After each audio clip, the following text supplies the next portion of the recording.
Awesome. Thank you, Jasmine. Thank you guys for joining us today. So we're going to talk about some advanced tools. So this is stuff that your org admins, right, or you as admins for your firm will be using. So we're going to talk about how to kind of clean things up, how to merge contacts. We're also going to talk about how we can mass update certain things like phases or fields. And so as Jasmine mentioned, I saw we had someone new come in. Please feel free to use the Q&A to ask any questions throughout the session. I'm going to try to talk slow for anyone who might be a new user, but again, please feel free to just stop me by using that Q&A. And just a reminder, if you all are new, my name is Jasmine. That was Sarah. We work with Vine Skills. We have some additional services that we offer outside of these free help sessions. And so if you all are looking to get your Filevine optimized, maybe some of the stuff Sarah's going over today is stuff that you all need done, but maybe you just don't have the time to do it or the people power to kind of get some of this done. You can always retain our services to check some of this stuff off. And again, as Sarah mentioned, feel free to use the Q&A. Yeah, awesome. Thank you, Jasmine. So the first thing we're going to talk about is how to merge those duplicate contacts. So you might notice that Filevine calls it merging versus deleting, because for anyone who is already using Filevine, you might know that Filevine does not delete information. There are very few items in Filevine that you can actually delete or remove, including like a document, right? But everything else is either going to get merged or we mark those fields obsolete. So same thing with contacts, right? And the reason being is that we don't want to lose that contact's position on a project, right? So you can see here, I'm in my case summary section. My lead attorney, Derek, is here. Now, let's say if I did have a duplicate Derek contact, I don't want to delete this one out of here. So when you are in any of these fields here, so these are your person fields where you can pull in contact cards. I just want to show you, you may notice, right, as soon as you start typing in a contact, right, you start typing in a name, you're going to get a list of matches. So we can see right away that I have 3 different contacts in here, and it looks like 2 of those contacts have different information, right? One of them has the address, the other one has the phone number in here. So that's an issue, right? We don't want to use multiple contacts, right? We want to tie them all together. That's going to help you with your reporting, right? We want to keep those data points nice and clean. So you can navigate to your little hamburger menu. So either it's going to be in here, we're looking for advanced, or you're going to see this little blocked icon in your bar up here, depending on how much you have your browser zoomed. And so once we go into our advanced menu, we're going to look for merge contacts. So here you likely don't have to choose your org. It probably already has your law firm name here. But what you want to do is when you search your contacts, so here's a little tip. If you notice, let's say it is a person, an individual, put in that first name, last name, so you can narrow it down as much as possible. You can imagine if we just put in a first name, very common name like my name or John, you're going to get a lot. You're going to have to scroll for a very long ways. But if I type in the full name, so I know I had 3 of those cards, I can see right here, there they are. So what you want to do is you want to select all of the ones that you want to merge. Now you can also show archived contacts. So again, you're not deleting any contacts, right? You do have the option to archive them. So if I needed to show any archived, I could check that. I don't have any in here. Now, when you click merge, you now are going to set up that contact card.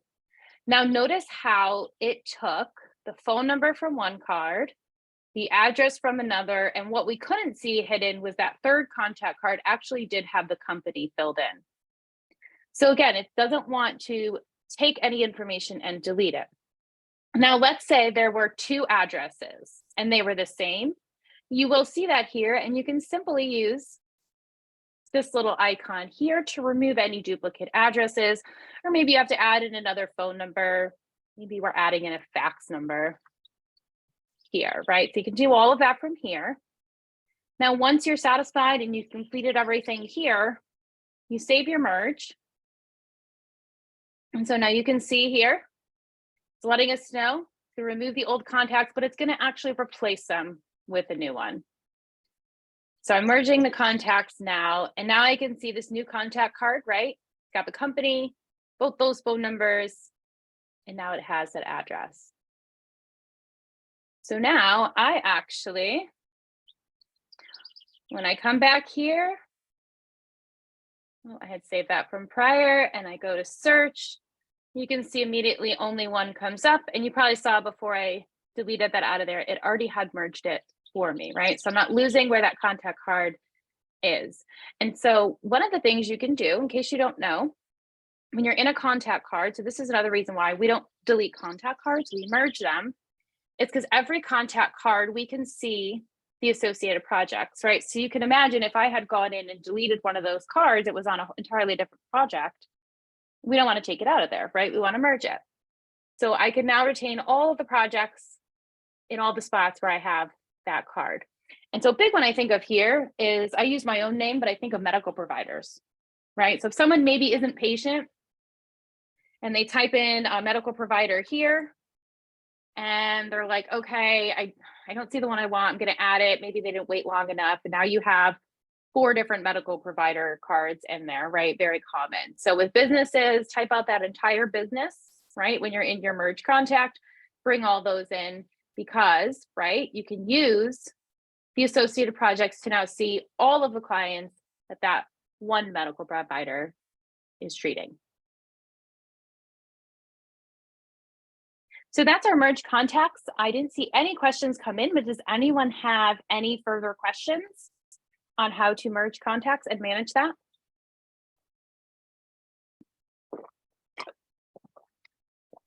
And since this is an action that can't be undone, it's not a widely given permission. Usually just a few folks in your office, if not just one, would have the option to kind of go through and merge those contacts. Because again, once you merge them, you can't undo it. So you want to be very cautious and make sure that like the names match up exactly and that it's actually who you want to merge. I know I've seen firms run into like, they're the same name, but maybe the addresses are different and you want to keep them separate because they're 2 different offices. And so, be cautious when you all are doing this merge.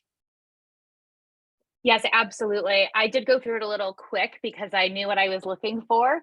But absolutely to Jasmine's point, if you're purposely keeping providers separate because of those locations, be conscious of that when you are going in and merging them for sure.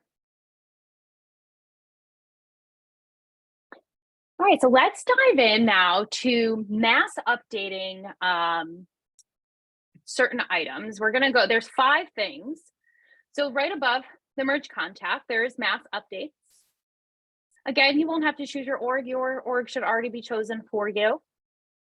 And when you look at this drop down, I'm just going to leave this open for a second so you guys can take a look. These are the 5 things that you can mass update. Now, what this means is, and I'm going to go through a summary really quick, and then we'll go back through it step by step. You're going to build a report based on criteria that's going to group your projects together. And then you're going to come in here and you're going to pick the action you want and you're going to push it into a job. You're going to queue it up. And then Filevine's going to do the work for you. So you don't have to go in and maybe you have 40 projects where you need to change the paralegal. You don't have to go into each one individually. So first step you want to do when you're performing any of these actions here, right? Adding a note or a task to all projects, changing a phase, actually editing a field, adding an item to a project section. So this applies to those collection sections, right? So static sections are free scrolling, one set of information top to bottom. Collection sections, you can add an infinite amount of items without repeating data on each card. You can also change a project contact. So first things first, we're going to go into our report builder. So again, if you don't see your report builder icon up here, just navigate right into your little hamburger menu and find that report builder. Now, to select a report, you can just go right to your list of projects report. Reason being is that we are actually not relying on our columns, right? We're actually relying on criteria. The rule of thumb for reports, for anybody who isn't familiar with reporting, You do want to make sure that you are choosing the correct project type for anyone that might have several. You can see our sandbox has a lot.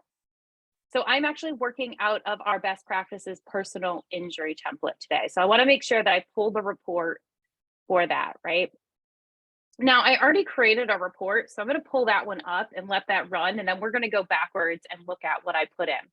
So as I mentioned, columns are not important because we're actually looking for the criteria, right? I am narrowing down a set of projects to a certain criteria. In this case, I've chosen to narrow it down to the lead attorney position. So navigating back to the project we were just in, you can see that I have Derek in the lead attorney, right? So here's my data point.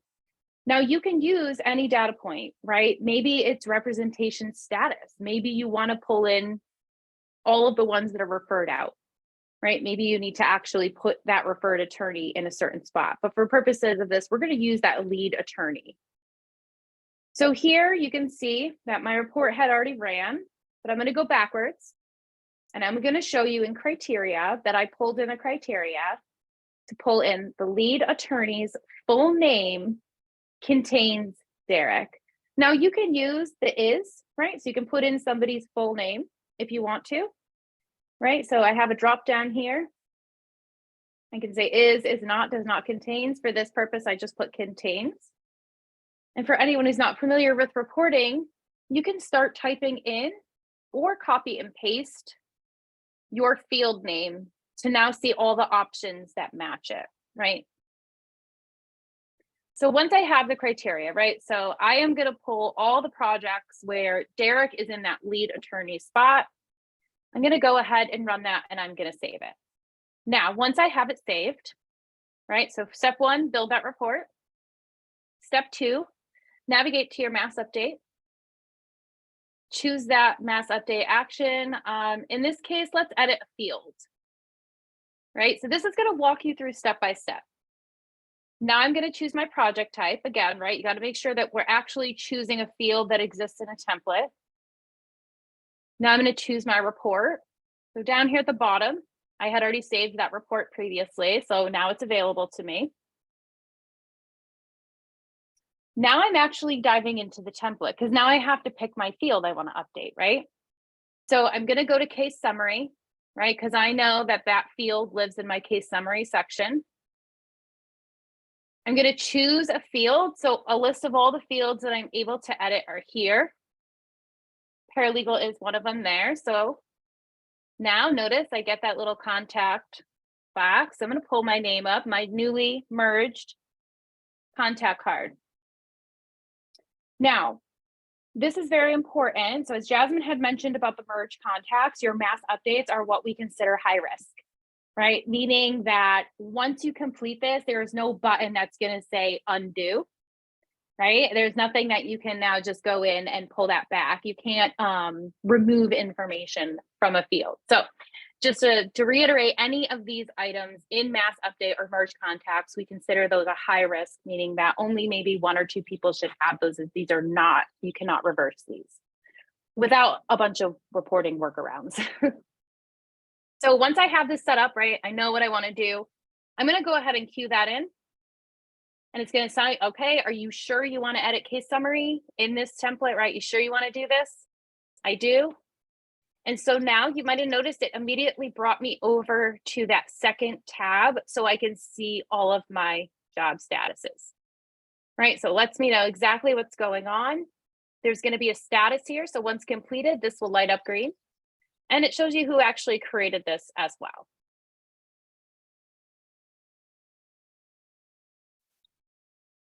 We'll refresh here. I'm going to go in. I want to just check on that. I knew our little refresh would have refreshed that quick. So you can see here, I want to show you green, right? We're completed. It's done. It'll actually now populate my details, right? So it was started, when it was finished, and actually how many projects were included, right? So we saw when we ran the report, I had 2 projects in there, but other than that, you couldn't tell. So it will kind of spit out that little summary for you. So if I come in here, I have my paralegal updated. Now, again, you saw that there were a number of fields, right? I think contact cards probably one of the most popular ones that might get updated, things like that, but you have an option to pick different fields. So to go back to the different types in here, just so you guys can see it, we'll just kind of run through so you can see what they look like. So for adding a note or a task, right? So maybe I have a certain attorney and I want to grab all their projects. So Derek, I want to grab all of his projects and I want to create a task to perform a review, right? For us to meet on Friday. So I can come in, again, I'm going to choose that personal injury template I'm working in. I'm going to pick my report for Derek. And now I have a little bit of a different item here, right? So I can come in here. I can actually task Derek. We might have a number after his. And I can also, please review.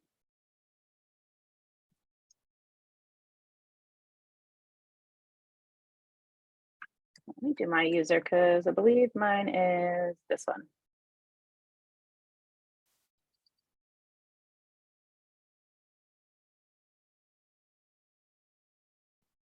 Nope, I guess that isn't my user. I was waiting for that to update in there. We're going to add this as a note and then we'll go back. I'll get the username. So show you a note first since I couldn't get the username exactly. You can see in here, I'm adding in just a note. I'm just going to add a please review and it's going to do the same thing. Q, add note. Thank you, Jasmine. I was hoping that's what the chat came in. I was wondering if I had a number after there. Thank you. So here we go. So same thing. So had I wanted to task myself, as Jasmine posted in the chat, I was missing the number. So you do have to know the username that you're going to put in there to do the mass update. But in here, we can come in here and I'm going to take a look and I can see I do have a note on this one.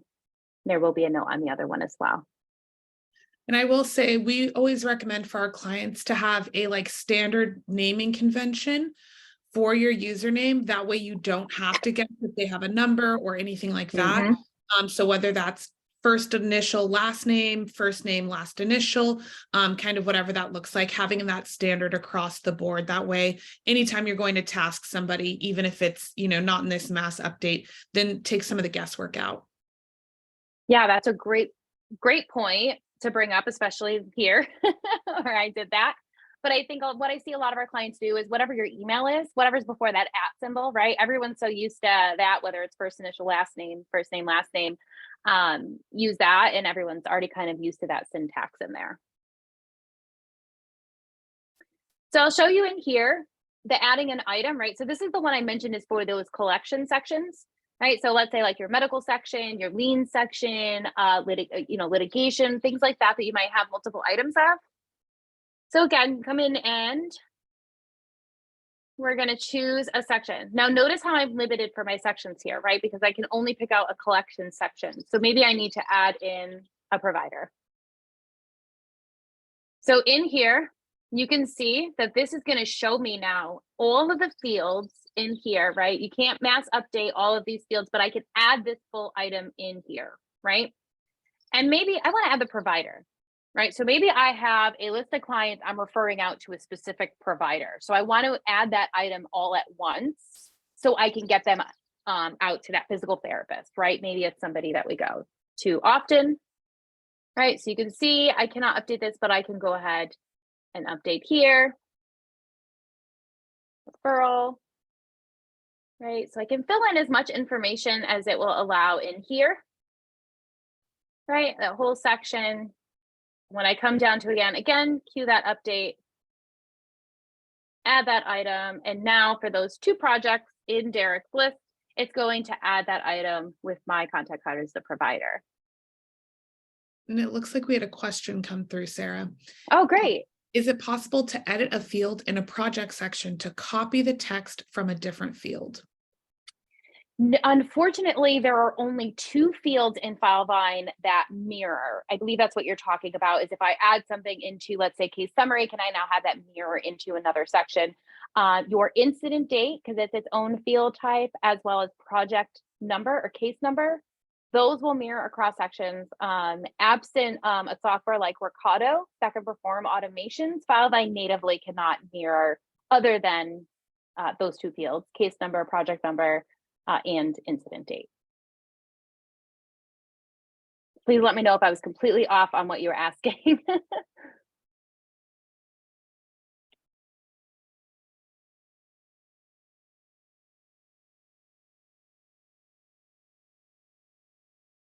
Great. So just to show the other ones too, so we can go through each one. Changing a phase is going to look very much the same as the field one in here. Right. So it's going to give you your list of active phases that you have in that template. And then I can go ahead and queue and change it, right? So you may also notice here too, right, that you're always going to have that list. You can toggle. Maybe I only want to see completed, open, but it's going to default to all. So you'll always have that list of items to show you exactly what you changed.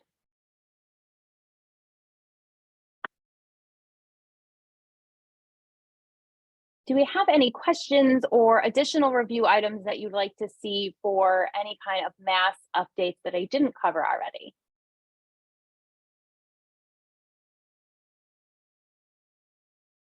It could also be questions that aren't related to mass updates. Maybe you have other Filevine questions. Jasmine and I are happy to tackle those for you as well.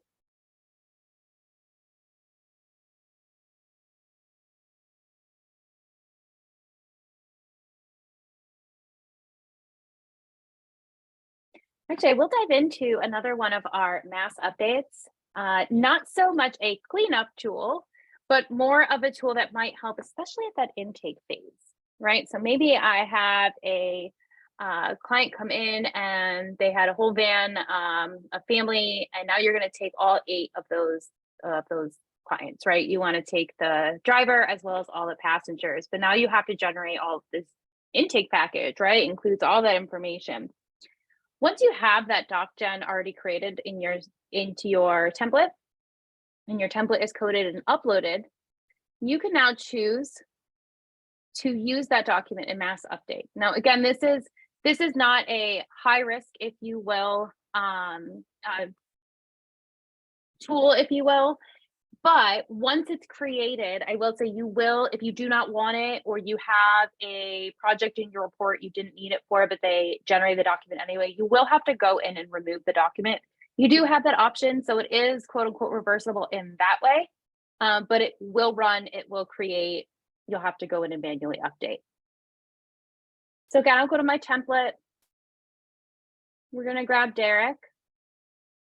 I'm going to go into my case summary. So notice how now it's picking any of the DocGen widgets I've already created, right? So I've created it in my template. I've coded and uploaded that DocGen. And now I'm going to come in here and see I have a W9. So I'm going to take that and I am going to queue that update. And so now we already know we have those 2 projects.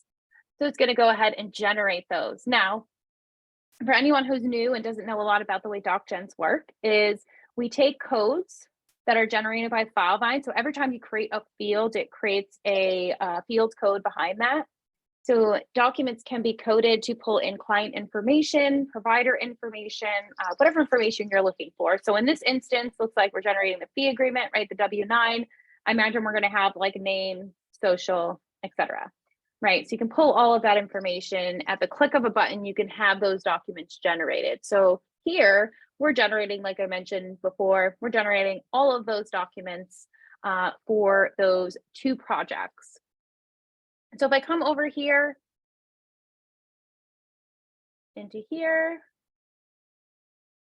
and I believe I have to check accepted, and I have that W9.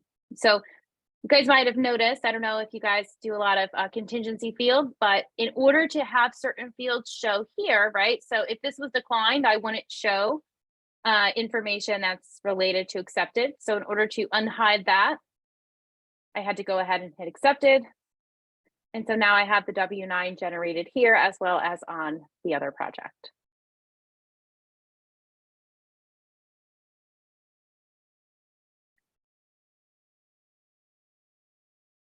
Any questions on Math DocGen or DocGen, since I mentioned those? Stuff goes in there.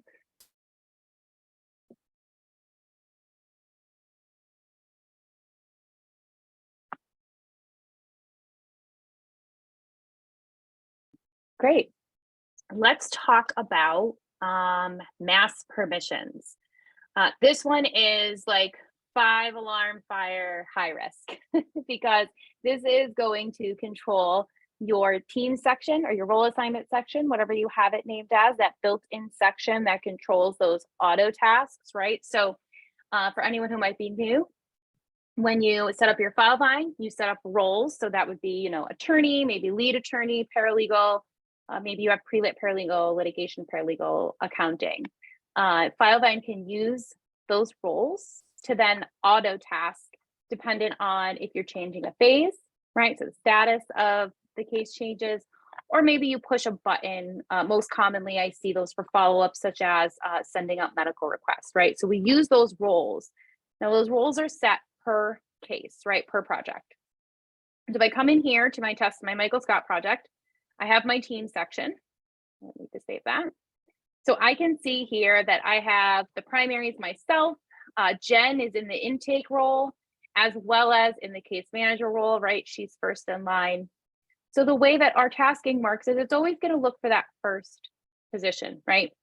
So you can see how it's a very high risk tool, because if I were to come in here and change Jen out of the case manager and now it's Kayla, Jen won't get those tasks, right? Because she's now been removed. It is irreversible as well, meaning just like with the mass updates we went through, you cannot just click a button and change it. You'd have to run several reports to basically undo what you did. So just be very careful. Same thing as our mass updates. You want to go to your report builder first. You want to build out the set of projects. This is very common if you guys have somebody who is leaving, or maybe you have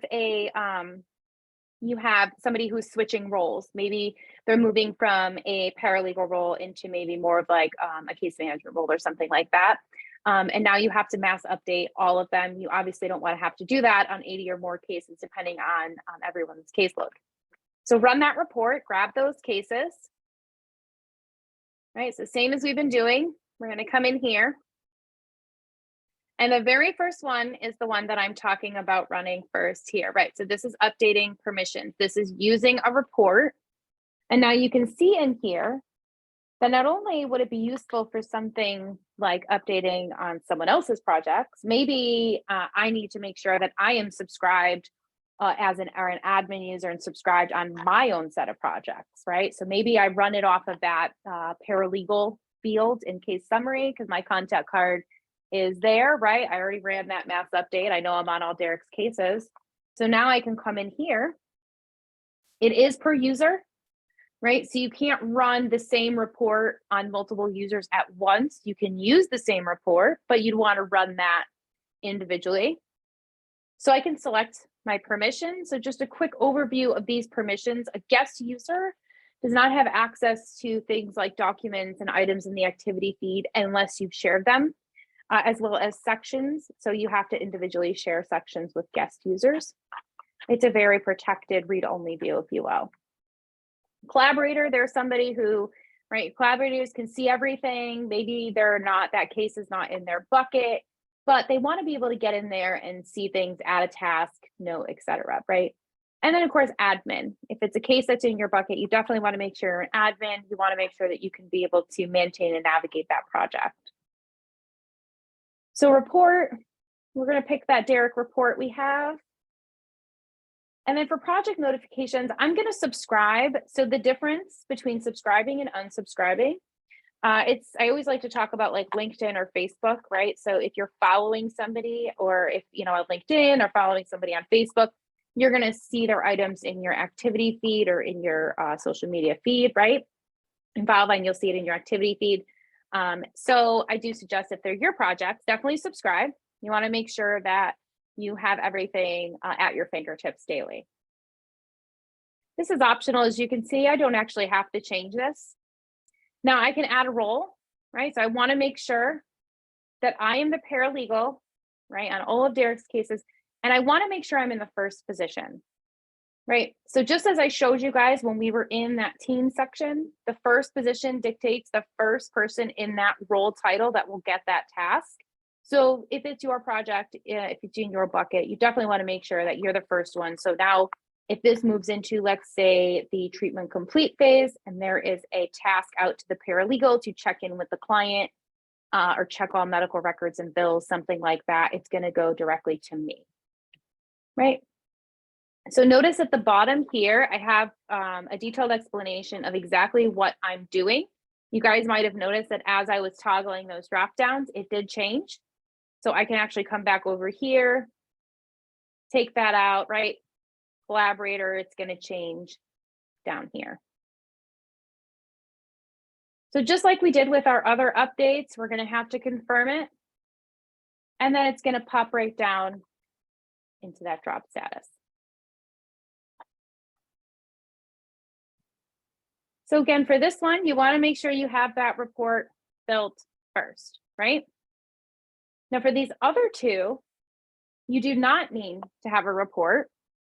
This is if you're basically taking everything from one user, right, and moving it over to another user, right? So on all the projects. So maybe this is you don't need to run a report, right? I know that every project that Asia has, every case she has, I now need to move over to Amy, right, or vice versa. And again, and down here, oh, go ahead, Jasmine. No, sorry. I was just saying that's good if somebody is maybe leaving your firm and you want to make sure that whatever tasks are assigned to them are captured by somebody. You would do that before, you deactivate the user. That way, those tasks can still be assigned and tended to, and you don't have to try to figure out which, you don't have to go into cases individually. Yes, very, very good point. We actually have in our Loom library, and I know I've sent this before, so you can find that available via our YouTube or our website. In our training section, there is a video to kind of show what do I do when somebody leaves, right? Like what are my steps? So that's where these will come in, right? So we saw the mass update the field, right? Remove the old paralegal, I need to add Sarah.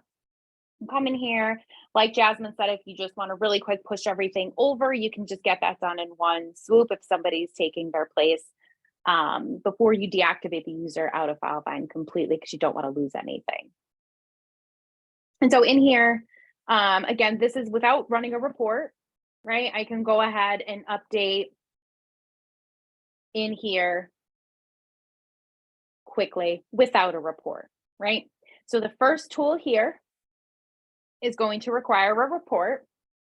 These two down here, you'll just have these drop downs.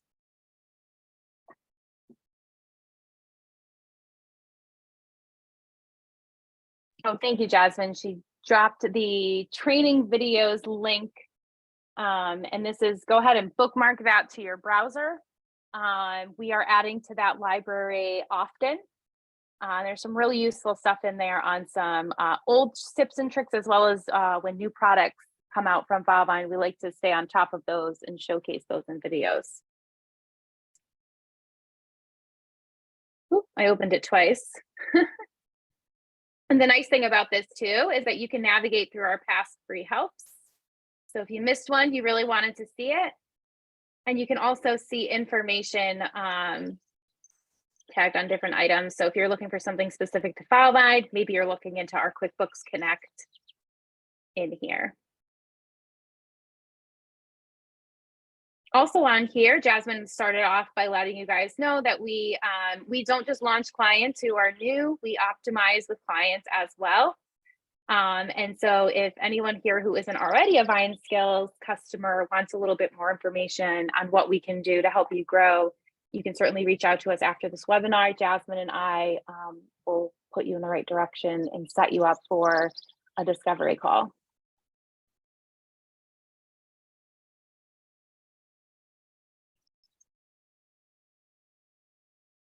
I put both of our emails in the chat in case you all had questions after this or did want to retain Vine Skills services. again, we do optimization, we do launch. If you're having issues with doc gens or fusions or reporting, or you genuinely just don't have the time to do it, you can always, look to retain our services. If you're looking at kind of what pricing looks like, feel free to shoot us an email. We can help with that.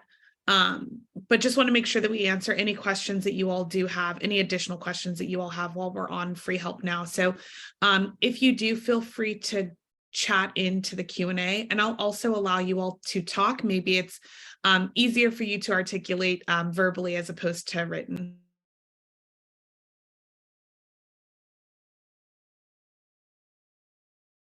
Yeah, don't be shy if you feel more comfortable unmuting.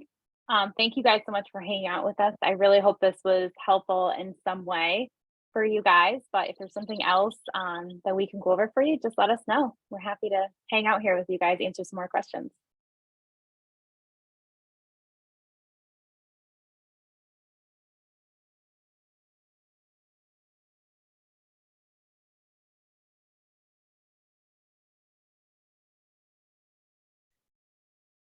Actually, I will use a few minutes. I didn't see anyone unmute or anything come in. So another math update we'll dive into really quick here is our task utility in here.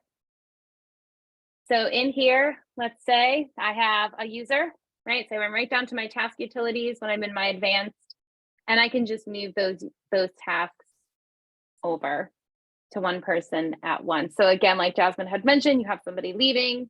We want to make sure that none of their items get taken away, that we can remove that user, and somebody will still be responsible for any of those open tasks. And then obviously we want to use the permissions update, make sure that we put the correct person on those projects. You can also use this, maybe somebody's going on an extended vacation, right? So maybe they're gone for a couple of weeks and you don't want stuff auto adding to them. You can kind of use this for that. Again, would use it sparingly. So if somebody's just gone for a few days, might not be the best, because then you'll have to remember to come back, re-add them. And there's really no way for you to like only do specific ones. So you can't say, okay, I want all of Asia's tasks to go to Amanda, and then you can't switch it and say, okay, all of the tasks that were originally assigned to Asia, I want assigned back to her. It would be all or nothing. So again, use it sparingly, but would definitely help make sure that those tasks don't go unassigned for long periods of time. Yeah, absolutely. It's another high risk tool. You can see there was no report, so I couldn't narrow this down in any way. It's just a straight from Asia over to Amanda, and it's going to move everything, whether that's 3 tasks or 100 tasks. And also make sure that you're reading the notes that Filevine pops up. So it's saying like, hey, if Amanda's not already added to the project, she may never see these tasks. So you'll want to make sure that if you're doing this, that she has access to all of the tasks. Otherwise she'll come up as a guest, and again, it won't come up in her feed and things like that. Yeah, fantastic point. Filevine does provide for anyone who's a seasoned Filevine user that's on, you might notice pop-ups all the time. They might be annoying to you at this point because you've read them so many times, but there are tons of warning signs. There are, even when you're just simply on a project typing in the activity feed, right? And I will show in here, as soon as I come in, right, immediately in the bottom, it's going to start, it's going to pick up on what I'm doing. Please review this by Friday. And so now it changed. So I have that nice little text in the bottom, right? So not just here, but when you're in your updates, when you're working in your documents as well, pay attention to those little pop-ups and instruction fields.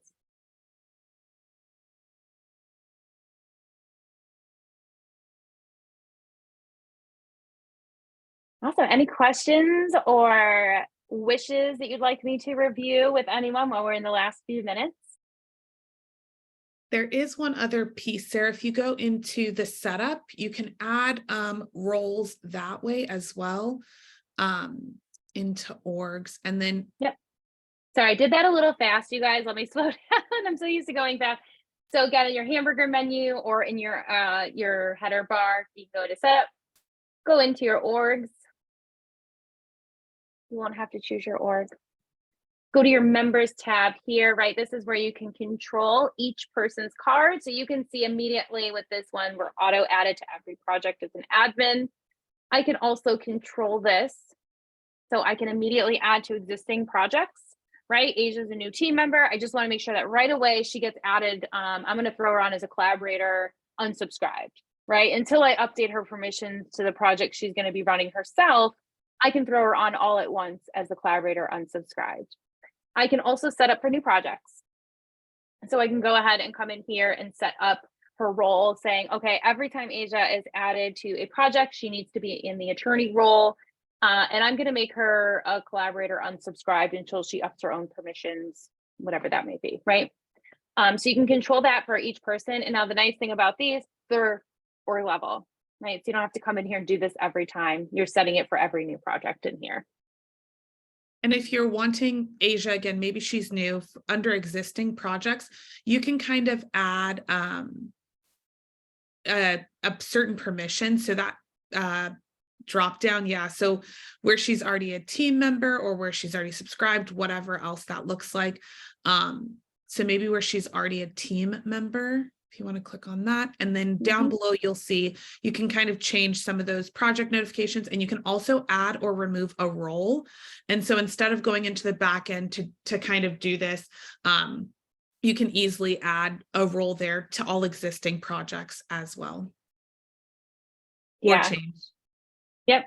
Yeah, and this is I always forget about this one, and it's really helpful with migrations after we launch clients because things can get a little messy and we want to just update everyone really quickly, make sure everyone can get on there. But yeah, you can do the subscribing, unsubscribing, all of that at once. And it is kind of a way if you want to do this, like for anyone who's new, get them in there quick, and then you can run those specific permissions maybe on Derek's projects if you need to.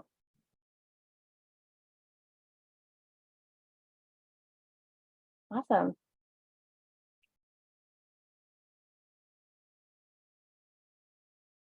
We'll hang for a few more minutes in case you all have questions.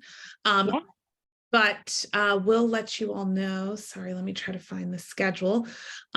So next week we will have a another free help session. We'll be going over customs editor. So if you or anyone in your firm is looking to get some more tips, tricks, or just learn kind of the back end as far as customs editor goes, same time, same link next week. That website that we sent with the training videos also has a link to our free help. So if you all are looking to kind of see what's coming for free help sessions and kind of get that added to your calendar under Learn and Free Help, you can click on that, and there the next few will be up on our website with kind of the description here. So hopefully you all can join us and get some more of that content and info.